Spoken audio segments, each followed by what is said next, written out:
Next చూద్దాం గజపతి నగరం.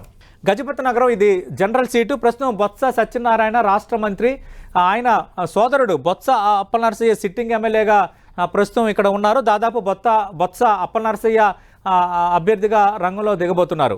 ఇక తెలుగుదేశం పార్టీకి సంబంధించి కొంత పోటీ కనిపిస్తోంది గజపతి నగరం విషయంలో. కొండపల్లి అప్పలనాయుడు, ఈయనను అందరూ కేఏ నాయుడు అని పిలుస్తారు, మాజీ ఎమ్మెల్యే. ప్రస్తుతం ఆయన పోటీ పడుతున్నారు. అలాగే కొండపల్లి శ్రీనివాసరావు అనే మరో అభ్యర్థి కూడా ప్రస్తుతం రంగంలో ఉన్న వాతావరణం గజపతి నగరంలో కనిపిస్తోంది. కొండపల్లి శ్రీనివాసరావు కూడా ఈసారి తనకు టికెట్ కావాలని ఆయన కూడా టికెట్ కోసం తీవ్రంగా ప్రయత్నిస్తున్నారు. కొండపల్లి అప్పలనాయుడు పార్టీని అనుకున్నంత స్థాయిలో పట్టించుకోవట్లేదు అన్న ఒక భావన ద్వితీయ శ్రేణి నేతల్లో ఉందంటున్నారు. ఈ నేపథ్యంలో ఈ అవకాశాన్ని మలుచుకోవడానికి కొండపల్లి శ్రీనివాసరావు ప్రయత్నాలు చేస్తున్నారు. అయితే వీళ్ళిద్దరి కంటే ప్రయత్నాల్లో కరణం శివరామకృష్ణ ముందంజలో ఉన్నారన్నది ఎక్కువగా ప్రచారం జరుగుతోంది. కరణం శివరామకృష్ణ అశోక్ గజపతిరాజు, విజయనగరంలో తెలుగుదేశం పార్టీ అంటే గుర్తొచ్చే ఏకైక నేత, ఆ పార్టీకి పెద్ద దిక్కు అశోక్ గజపతిరాజు.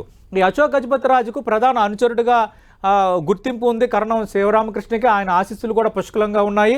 అలాగే చాలా సేవా కార్యక్రమాలు చేపడుతున్నారు కరణం శివరామకృష్ణ. ట్రస్ట్ పెట్టి కార్యక్రమాలు చేపడుతున్నారు. పార్టీ పరంగా కూడా కార్యక్రమాలని చాలా చురుగ్గా నిర్వహిస్తున్నారు అన్న పరిస్థితి నియోజకవర్గంలో ఉంది.